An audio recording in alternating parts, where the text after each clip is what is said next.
Hi, I'm David Fleming from the Disciples Ignited YouTube channel, where we are focused on Jesus, advancing his kingdom and preparing his disciples. Now we're studying the book of Romans, and this week we've been in Romans chapter 11, and it has been amazing. Paul has been teaching us about what it means to be God's elect, or whom he calls God's chosen, or God's election.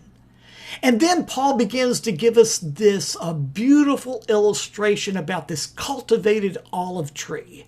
And we've been studying that over the past couple of videos, but today we're going to sum it all up on showing you the purpose that Paul has given this illustration, and it's found in Romans chapter 11, verse 32. Let me read it to you from the NIV.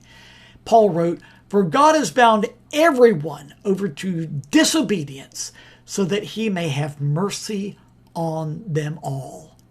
And this is what Paul begins to show us in this beautiful illustration of this cultivated olive tree. You see, this cultivated olive tree represented Israel, God's chosen people. And then this root system represented Jesus the Messiah, who makes the whole cultivated olive tree glorious and beautiful and full of life and holy.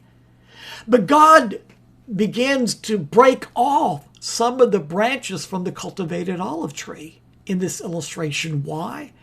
Well, the Lord eventually stripped the Israelites from his cultivated olive tree because they didn't put their faith in Jesus the Messiah. The Israelites' faith was in themselves, and they were trying to earn their own merit with God, or their faith was in Abraham. They said, well, Father Abraham, he put his faith in the Lord, and so that's good enough for us. But no, it was not good enough. God said, no, you have got to put your faith in Jesus yourself. But then what he did next was astounding. God went to this wild olive tree, and he took some of those branches and started putting them grafted them into the cultivated olive tree. And what did that represent? That represented the Gentiles who started putting their faith in Jesus. So that's the first two parts of this illustration. The Israelites who had been broken off, the Gentiles who had been grafted in. But what is God going to do with those original branches that were broken off? You know what he's going to do? It's astounding. When the Israelites come to the realization that they are disobedient sinners, just like the Gentiles, and start putting their faith in Jesus, they're going to be regrafted into God's olive tree, whose root is Jesus the Messiah. And now everyone is part of this beautiful, lush, growing olive tree that's made holy from the root system that represents Jesus. Romans 11:23 says, "And if they do not persist in unbelief, they will be grafted in, for God is able to graft them in again."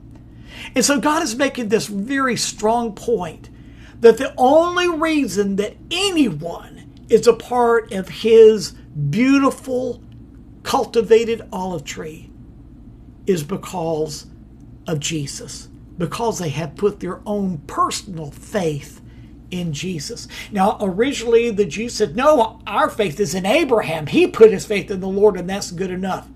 No, it's not good enough. You've got to put your personal faith in Jesus. Now, you may say, well, listen, my parents are Christians, and that's good enough. I'm sure that I'm going to go to heaven. They're Christians, so I'm good. No, that doesn't make you right with God. You've got to put your personal faith in Jesus. So let me ask you, my friends, are you one of God's chosen? Are you part of God's cultivated olive tree? Well, you will be if you put your faith in Jesus. If you haven't done that, do that today, and you will be what the Bible calls one of God's chosen, his elect. Let's talk more tomorrow.